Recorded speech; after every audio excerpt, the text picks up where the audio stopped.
የሰላም አማራጭ የተቀበሉ የቀድሞ የመንግስት ሰራተኞች ወደ ስራቸው እንዲመለሱ የአማራ ክልል መወሰኑ ተሰምቷል። የኢትዮጵያ ጉምሩክ ኮሚሽን የሀገሪቱን የገቢና ወጪ ንግድ ስርዓት ለማቀላጠፍና ቁጥጥሩን ለማዘመን አገልግሎቱን በሙሉ ዲጂታላይዝ ማድረጉን ገልጧል። ወደ ውጭ ዜናችን ደግሞ ስናልፍ ሶማሌላንድን የተመለከተ ጉዳይ ይዘናል። እንዲሁም ደግሞ ፓኪስታን አፍጋኒስታን ላይ ግልጽ ጦርነት ከፍታለች ተብሏል። እነዚህንና ሌሎችም ከሀገር ውስጥና ከባህር ማዶ የዘጋጀናቸው ዜናዎች አሉ። የምናደምጥበት ሰዓት ላይ ነን። ሀገራዊ ጉዳዮችን በማስቀደም እንጀምራለን። የኢትዮጵያ ጉምሩክ ኮሚሽን የሀገሪቱ የገቢና የወጪ ንግድ ስርዓትን ለማቀላጠፍና ቁጥጥሩን ለማዘመን አገልግሎቶቹን ሙሉ በሙሉ ዲጂታላይዝ ማድረጉን ገለጸ። ኮሚሽኑ ይህንን ያስታወቀው የዲጂታል 2025 ስትራቴጂን ተከትሎ ባከናወናቸው መጠነ ሰፊ የሪፎርም ስራዎች መሆኑን የኢትዮጵያ ዜና አገልግሎት ነው የዘገበው። የጉምሩክ ኮሚሽን ምክትል ኮሚሽነር አዘዘው ጫኔ እንደገለጹት በአሁኑ ወቅት ነጋዴዎች በማንኛውም ቦታ ሆነው የጉምሩክ ስነ ስርዓቱን መፈጸም የሚችሉበት የተቀናጀ የዲጂታል ስርዓት ተዘርግቷልን ብለዋል። በተለይም ከ70 በላይ ተቋማትን በአንድ ላይ የሚያገናኘው የኤሌክትሪክ ሲንግል ዊንዶ ፕላትፎርም ተግባራዊ መደረጉ ለንግድ ስራው መቀላጠፍ ትልቅ ምርታ መሆኑንም አንስተዋል። ኮሚሽኑ የክትትል አቅሙን ለማሳደግም ጭነቶች መስመራቸውን እንዳይስቱ የሚያደርግ የኤሌክትሮኒክ ካርጎ ክትትል አሰራር በተለያዩ ስልታዊ ቦታዎች የተተከሉና በሰው ሰራሽ አስተውሎት ወይም አርቲፊሻል ኢንቴሊጀንስ የታገዙ ካሜራዎች እንዲሁም የስማርት ቦርደር ማኔጅመንት አሰራርን በስፋት እየተጠቀመ እንደሚገኝ ምክትል ኮሚሽነሩ ገልጠዋል። ከዚህ ጋር ተያይዞ ከንግድና ቀጠናዊ ትስስር ሚኒስቴር ከባንኮችና ከሌሎች ተቆጣጣሪ ተቋማት ጋር የቴክኖሎጂ ትስስር መፈጠሩንና በሀገር ውስጥ የታክስ ስርዓትም የኢፋይሊንግና የኢፔይመንት አገልግሎቶች ሙሉ በሙሉ ስራ ላይ መዋላቸውን የተነገረው በአሁኑ ወቅት በጅቡቲ የሚገኙ 2 ቅርንጫፎችን ጨምሮ በመላው ሀገሪቱ ያሉ 15 የኮሚሽኑ ቅርንጫፎች በቴክኖሎጂ የተደገፈ የ24 ሰዓት አገልግሎት እየሰጡ ይገኛሉ ተብሏል። ይህም ደግሞ የህግ ማስከበር ስራውን ግልጽ ከማድረግ ባለፈም የሀገሪቱን ኢኮኖሚ በከፍተኛ ሁኔታ ይደግፋልም ተብሏል።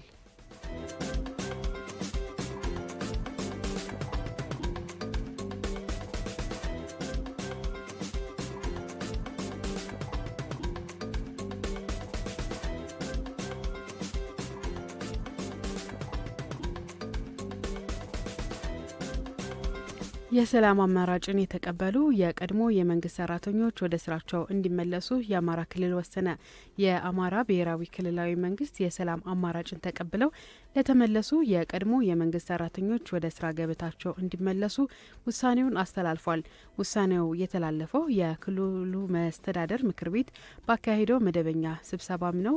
የአማራ ብሔራዊ ክልላዊ መንግስት መስተዳደር ምክር ቤት ባካሄደው 6ኛ ዙር 5ኛ ዓመት የስራ ዘመን 8ኛ መደበኛ ስብሰባው በክልሉ ሰላምን ለማስፈን በሚደረገው ጥረት ላይ ያተኮረ ውሳኔም አሳልፏል። ይኸውም ምክር ቤቱ እንዳስታወቀው ቀደም ሲል ታጥቀው ሲንቀሳቀሱ ቆይተው በመንግስት ጥሪ በድርድርና በውይይት የሰላም አማራጭን በመምረጥ የተመለሱ ሰራተኞች ወደ ቀድሞ የስራ መደባቸው እንዲመለሱም ተወስኗል።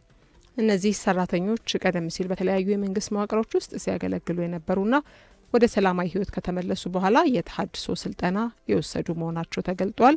የክልሉ መንግስት ይህንን ውሳኔ ያስተላለፈው በክልሉ ሰላምን ለማጽናትና ልማትን ለማረጋገጥ ያለውን ቁርጠኝነት ለማሳየትና ልዩነቶችን በሰለጠነ መንገድ በመፍታት ለዘላቂ ሰላም ያለውን ዝግጁነት ለማረጋገጥ መሆኑን ተመላክቷል።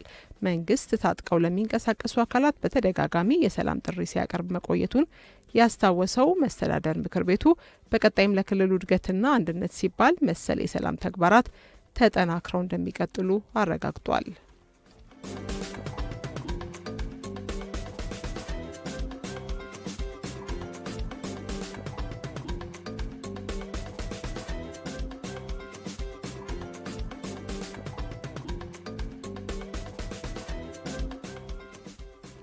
ወደ ውጭ ዜናዎች ስናልፍ ሶማሌላንድን እናገኛለን። ሶማሌላንድ ከፍተኛ ዲፕሎማቷን በእስራኤል የመጀመሪያ አምባሳደሯ አድርጋ መሾሟ ተሰምቷል።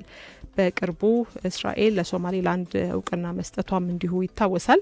ሶማሌላንድ ባለፈው ታህሳስ የመጀመሪያው የሀገርነት እውቅና በሰጠቻት እስራኤል ውስጥ አምባሳደር ሆነው የሚወክሏትን ከፍተኛ ዲፕሎማት መሾሟ ነው የተሰማው። ፕሬዚዳንት ጽህፈት ቤት እንዳስታወቀው ከሆነ በተለይ ደግሞ በዚህ ጉዳይ ላይ መልእክተኛ በመሆን የሀገሪቱ አምባሳደርና ቋሚ መልእክተኛ እንዲሆኑ ሞሐመድ ኦማር ሀጊ መሾማቸውን በወጣው የሹመት መረጃ ላይ ተመላክቷል። በአምባሳደርነት የተሾሙት ከፍተኛ ዲፕሎማቱ በፖለቲካ ሳይንስና ዓለም አቀፍ ግንኙነት የዶክትሬት ዲግሪ ያላቸው ሲሆን ቀደም ሲል በውጭ ጉዳይ ላይ የፕሬዝዳንቱ ዋነኛ አማካሪ እንዲሁም በታይዋን የሶማሊላንድ ተወካይ እንደነበሩ መረጃዎች አመላክተዋል።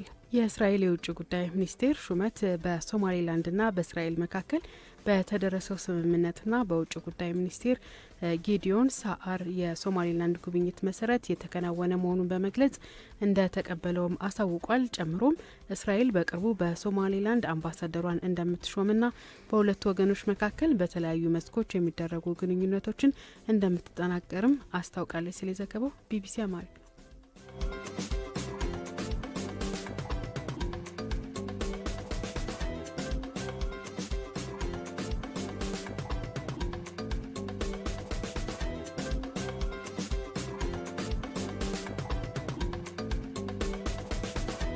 በመጨረሻም ፓኪስታን አፍጋኒስታን ላይ ግልጽ ጦርነት አውጃለች ተብሏል። በአፍጋኒስታን ዋና ከተማ ካቡል በርካታ ፍንዳታዎች እየተሰሙ መሆናቸውን እንዲሁም ሀገሪቱ ሁለቱ ሀገራት ወደ ለየለት ጦርነት እየገቡ መሆኑን ነው አልጀዚራ ከስፍራው የዘገበው። የአፍጋኒስታን መንግስት ጉዳዩን አስመልክቶ ባወጣው መረጃ ፓኪስታን የደቡብ ምስራቅ የአፍጋን ክፍሎችን ኢላማ በማድረግ በርካታ ፍንዳታዎችን እለት በእለት እያደረሰች ትገኛለች። የፓኪስታን የውጭ ጉዳይ ሚኒስቴር ቃል አቀባይ በበኩላቸው 133 የሚሆኑ አፍሪካውያን ሲገደሉ በድብደባ 200 ያህል ዜጎች ቆስለዋል ማለቱን የዘገበው አልጀዚራ ነው።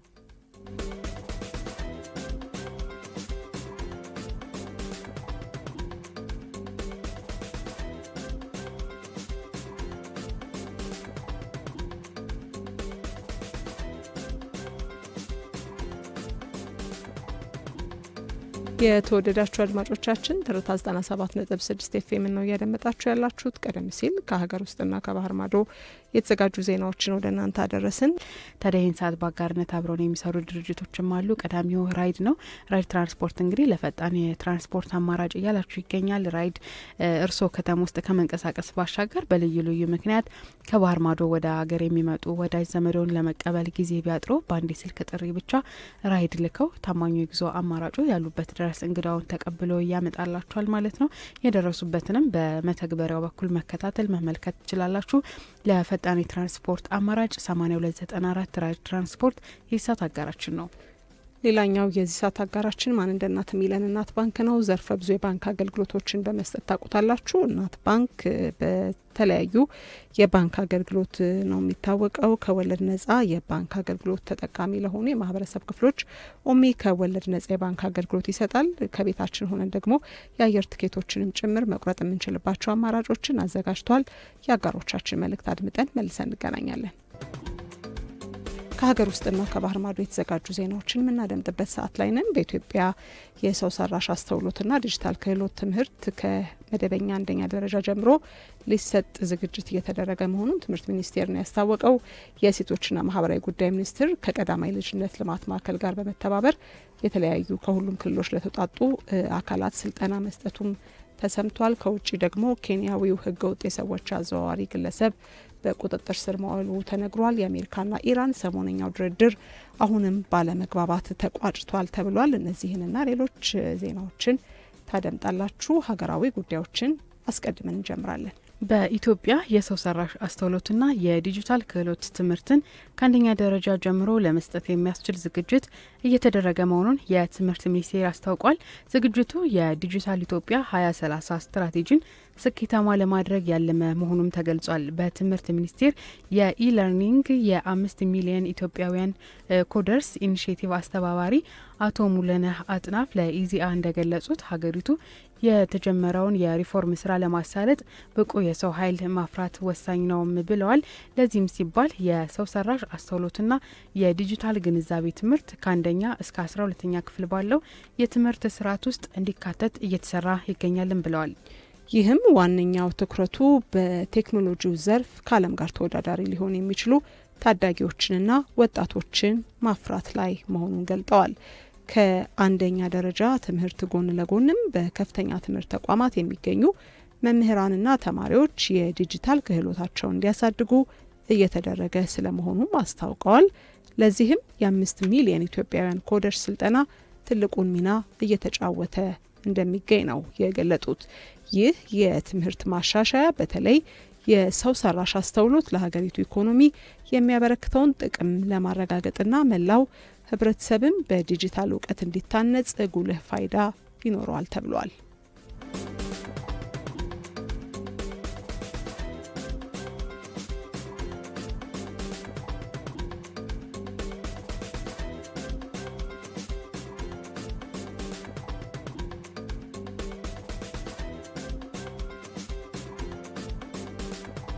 ወደ ቀጣይ ዜናችን ስናልፍ የሴቶችና ማህበራዊ ጉዳይ ሚኒስቴር ከአፍሪካ የቀዳማይ ልጅነት ልማት ማዕከል ጋር በመተባበር በቀዳማይ ልጅነት እድገት ዙሪያ ከሁሉም ክልሎች ለተውጣጡ የስራ አስፈጻሚ አካላት አቅም ለማጎልበት ስልጠና እየሰጠ መሆኑ ተገልጿል። በስልጠና መርሃ ግብሩ ከክልሎች ሴቶችና ማህበራዊ፣ ከጤና፣ ከትምህርት፣ ከከተማ ልማት ሴክተር ቢሮዎች የተውጣጡ የስራ ኃላፊዎችና ባለሙያዎችም ተሳትፈውበታል። የሚኒስቴሩ ህጻናት መብት ጥበቃ መሪ ስራ አስፈጻሚ ወይዘሮ ዘቢደር ቦጋለ ባስተላለፉት መልእክት የቀዳማይ ልጅነት ዘመን ለህጻናት የአእምሮ፣ የአካል፣ የስሜትና የማህበራዊ እድገት መሰረት የሚጣልበት ወሳኝ ዘመን መሆኑንም ገልጸዋል። ለዚህም ብሔራዊ የቅድመ ልጅነት ዘመን እድገትና ትምህርት ፖሊሲ ማዕቀፍ መቀረጹን ወደ ተጨባጭ ተግባራዊ እንቅስቃሴ ለመግባት የሚያስችል የማስፈጸሚያ ስትራቴጂክ ሰነዶች በማዘጋጀት በስራ ላይ በመዋሉ ተግባር እንዲስፋፋና እንዲጠናከር በትኩረት እየተሰራ እንደሚገኝም ነው ኃላፊዋ የተናገሩት። በዚህ መድረክ የህጻናት ሁለንተናዊ እድገትን በተመለከተ የሁሉም የመንግስት ተቋማትን የማህበረሰብን የአጋርና የተባባሪ አካላትን ቅንጅትና ትብብር የሚጠይቅ መሆኑን ጠቁመዋል። በዋናነትም የጤና፣ ትምህርት፣ የከተማ ልማትና የኮንስትራክሽን እንዲሁም የሴቶችና ማህበራዊ ጉዳይ ቢሮዎች በአግባቡ ተቀናጅተው የጋራ ድርጊት መርሃ ግብር በመቅረጽ የሰው ኃይልና በጀትን በመመደብ ወደ ትግበራ እንዲገባም በአጽንኦት ተገልጧል።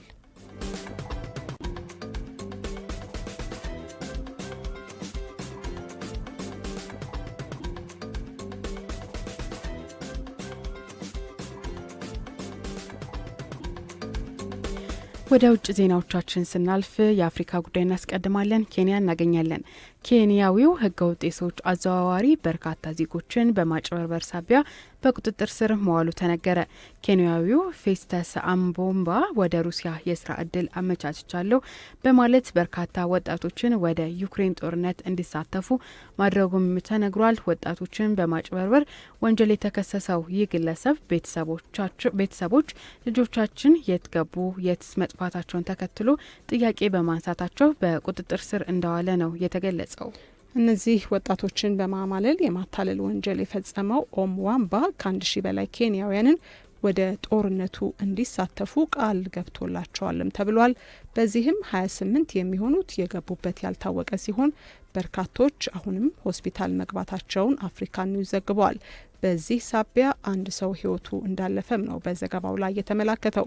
ጉዳዩን አስመልክቶ የተጠየቀው በኬንያ የሩሲያ ኤምባሲ መረጃው ሀሰተኛ ነው በማለት ያጣጣለ ሲሆን በጉዳዩ ላይ ምንም አይነት ቪዛ ጦርነቱን ለመሳተፍ ለሄዱ አካላት አልሰጠሁም ሲልም ጠቁመዋል።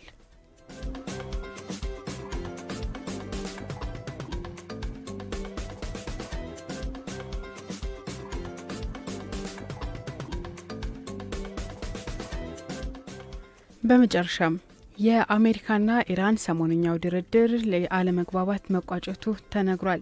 የአሜሪካና የኢራን ወቅታዊ ጉዳዮችን አስመልክቶ ተደጋጋሚ ውይይቶችና ድርድሮች መዳረጋቸውም ይታወቃል። ሌላኛው በሁለቱ ሀገራት ተጠባቂ የነበረው ውይይትም የተሻለ ለውጥ እንዳሳየ ከተደራዳሪዎቹ ተሰምቷል። ይሁንና አሁንም ድረስ ግልጽ የሆነ ማሳያ እንደሌለ በዘገባው ላይ ተመላክቷል። በጄኔቫ የነበረውን ውይይት መጠናቀቁን ተከትሎ ባሳለፍነው ሐሙስ የኢራን ውጭ ጉዳይ ሚኒስቴር አባስ አራክቺ ተደጋጋሚ አመርቂ ውይይቶች እየተደረጉ ነው፣ ለዚህም ደግሞ ውጤቶችን እናያለን ብለን እንጠብቃለን ሲሉ ሀሳባቸውን ሰጥተዋል። በቀጣይ ሳምንትም በቬና ሌሎች ቴክኒካል ውይይቶች እንደሚደረጉ አራክቺ አክለዋል።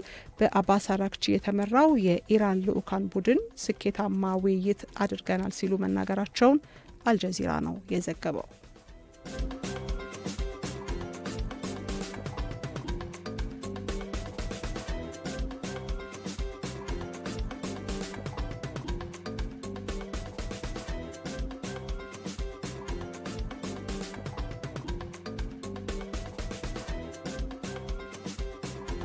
የተወደዳችሁ አድማጮቻችን ትርታ 97.6 ኤፍኤም ላይ ናችሁ። አብራችሁን ስለሆናችሁ እጅግ አድርገን ነው የምናመሰግነው። ከሀገር ውስጥና ከባህር ማዶ የተዘጋጁ ዜናዎችን ቀደም ሲል አደመጥን።